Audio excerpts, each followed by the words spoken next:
Oke, sebelumnya perkenalkan nama saya Iman Ronaldi dengan NPM 2151021012. Nah, pada kesempatan kali ini saya akan membahas mengenai regresi data panel dengan stata beserta penjelasannya. Pada kesempatan kali ini saya akan menguji pengaruh dari variabel X1 dan X2 terhadap variabel Y, yang artinya terdapat dua variabel X dan satu variabel Y. Ini data saya. Untuk cross sectionnya ada tiga, ini satu, dua, tiga. Dan data dimulai dari tahun 2013 sampai 2022.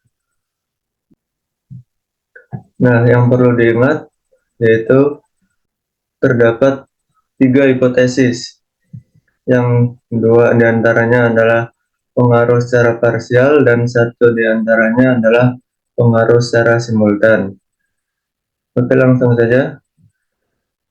Pertama-tama kita salin dulu data kita yang tadi. Ini dia, kita nyalinnya dari bagian atas ini, tahun ini ke bawah. Nah, jika sudah disalin, kita masuk ke aplikasi Stata. Oke, langkah yang pertama yaitu kita pilih bagian data editor. Kita pastekan data yang kita salin tadi. Kemudian kita klik ini. Sudah, kita kelas saja.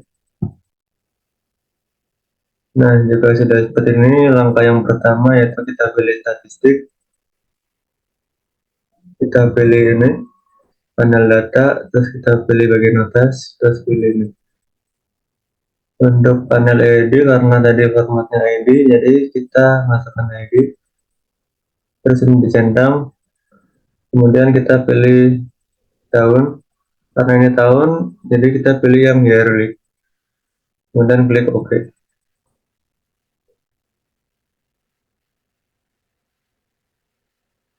Nah, jika sudah seperti ini, jadi langkah yang pertama yaitu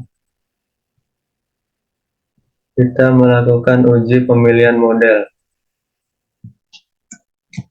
Yang pertama yaitu uji cow.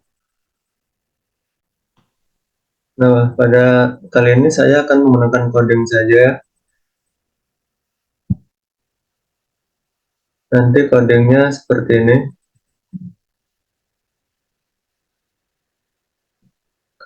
Kalian bisa pakai aja coding ini, tinggal kita rubah aja variabelnya sesuai dengan variabel data yang kita punya. Karena tadi kita mau melakukan uji cow, jadi kita pilih ini, kita salin. Kemudian kita masuk ke statanya lagi. Nah, seperti ini kita pastikan. Kemudian kita klik enter. Nah, ini untuk hasil uji cow-nya. Kita salin dalam bentuk tabel maupun gambar, terserah.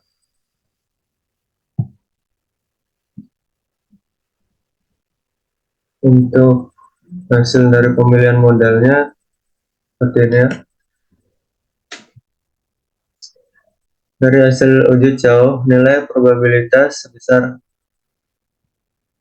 0,6 sekian, lebih besar daripada 0,05. Maka yang terpilih adalah model CEM. Untuk lebih lanjutnya seperti ini.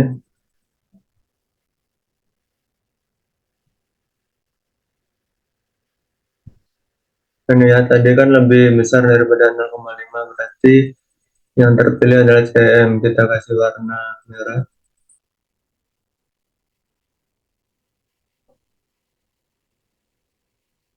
Nah, dikarenakan yang terpilih adalah model CEM, maka uji Hausman tidak perlu kita lakukan. Kita langsung saja loncat ke uji LM.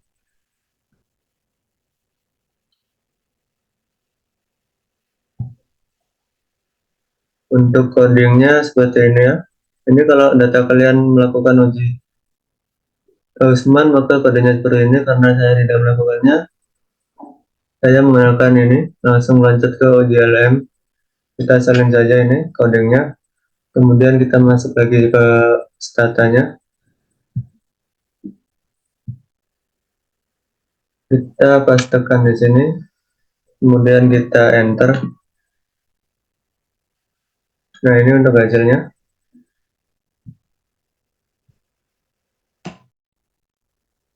Kita copy.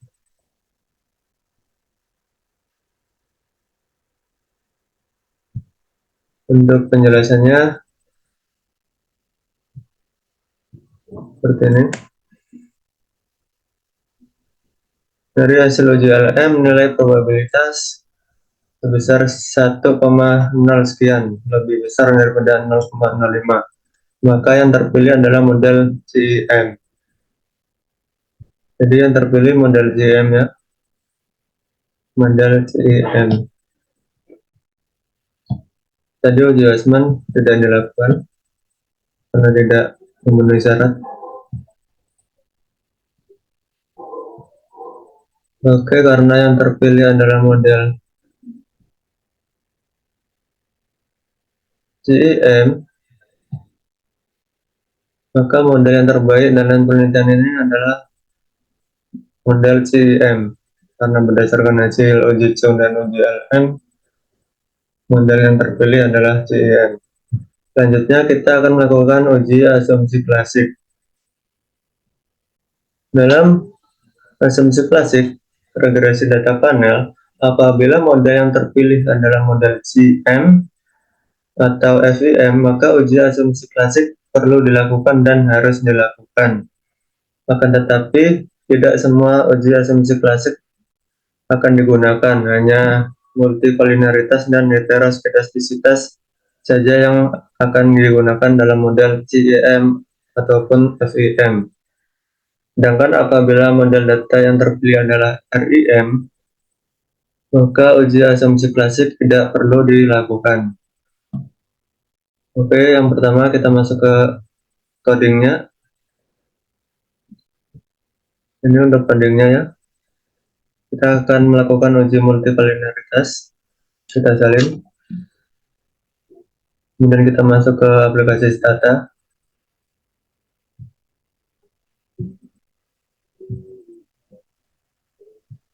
Kita pastekan di sini. Kemudian, nah di sini dalam melakukan uji multikolinaritas, kita hanya memasukkan variabel X doang ya, X1 dan X2. Oke, tinggal kita enter. Ini untuk hasilnya kita salin.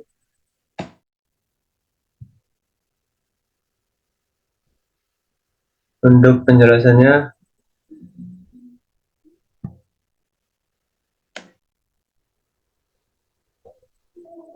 dalam uji multikolinaritas yang kita lakukan tadi, koefisien korelasi X1 dan X2 sebesar 0,04 sekian, lebih kecil daripada 0,85. Maka dapat disimpulkan bahwa terbebas multikolinaritas atau lolos uji. Nah, selanjutnya kita melakukan uji heteroskedastisitas. Kita copy aja codingnya yang tadi, yang ini. Kita salin. Dan kita masuk lagi ke statanya. Nah, kita pastekan di sini. Kemudian kita enter.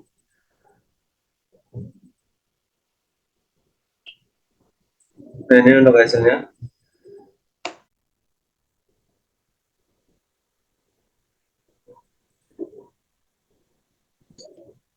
Untuk penjelasannya, yaitu dari uji heteroskedastisitas yang kita lakukan tadi, nilai probabilitas yang terlihat adalah 0,0727, lebih besar daripada 0,05. Maka dapat disimpulkan tidak terjadi gejala heteroskedastisitas atau lolos uji heteroskedastisitas. Selanjutnya yang kita lakukan adalah persamaan regresi data panel. Perlu diingat ya, di sini tadi data yang kita yang terpilih adalah model CEM. Maka untuk codingnya seperti ini.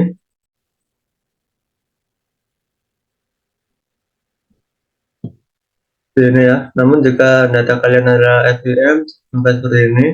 Jika model kalian adalah REM, kodenya seperti ini. Karena tadi saya CEM, maka saya salin yang ini. Kemudian kita masuk ke statanya.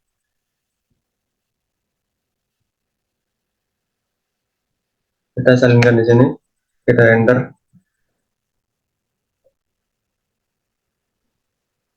Nah, ini dia untuk hasilnya. Yang kita perlukan untuk cukup ini koefisiennya saja. Kita salin.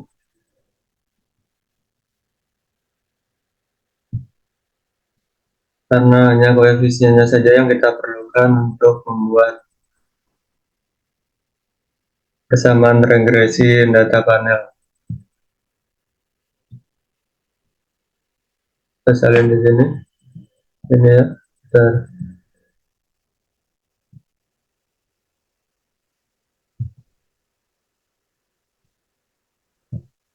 Nah, di sini dapat terlihat nilainya,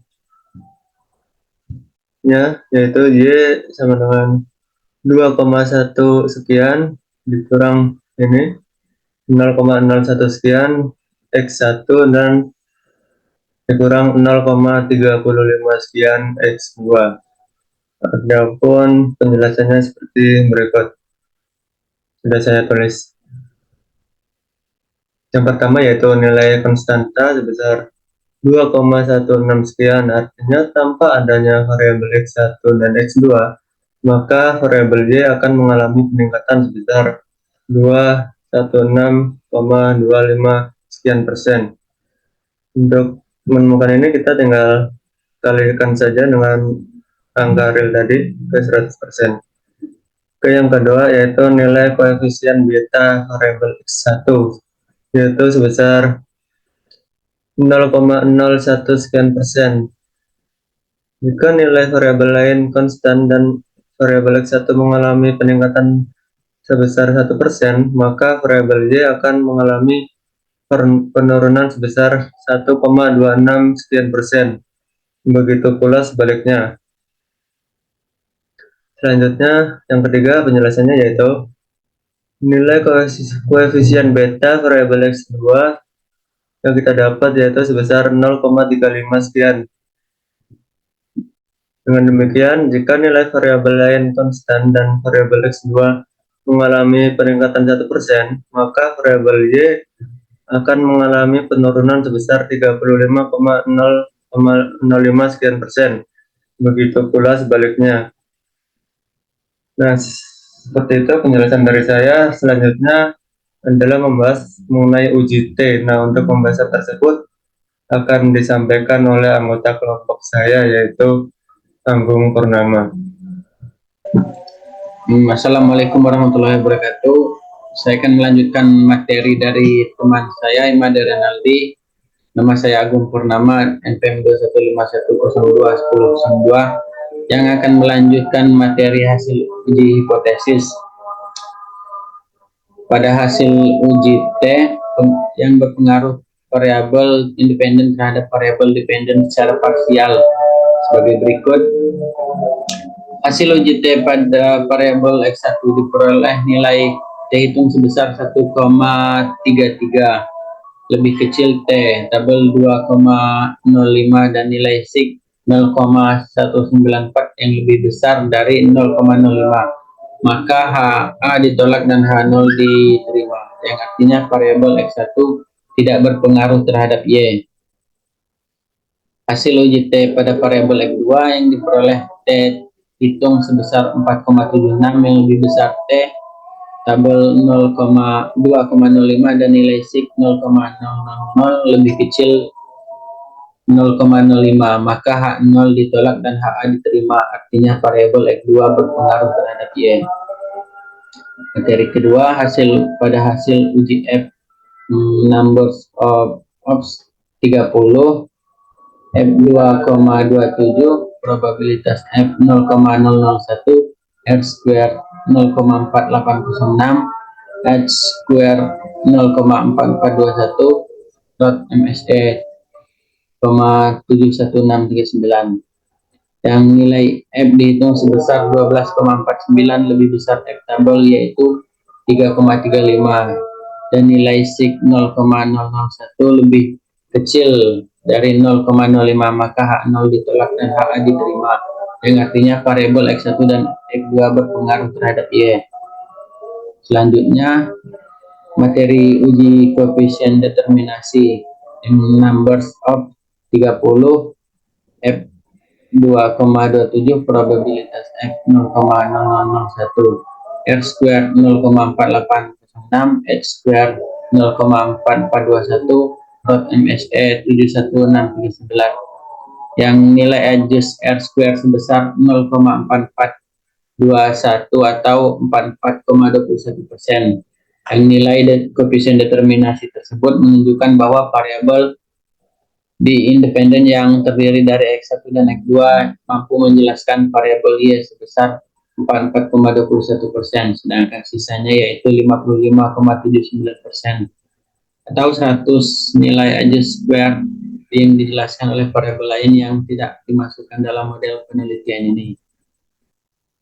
Sekian materi dari saya. Mohon maaf apabila ada kekurangan. Assalamualaikum warahmatullahi wabarakatuh.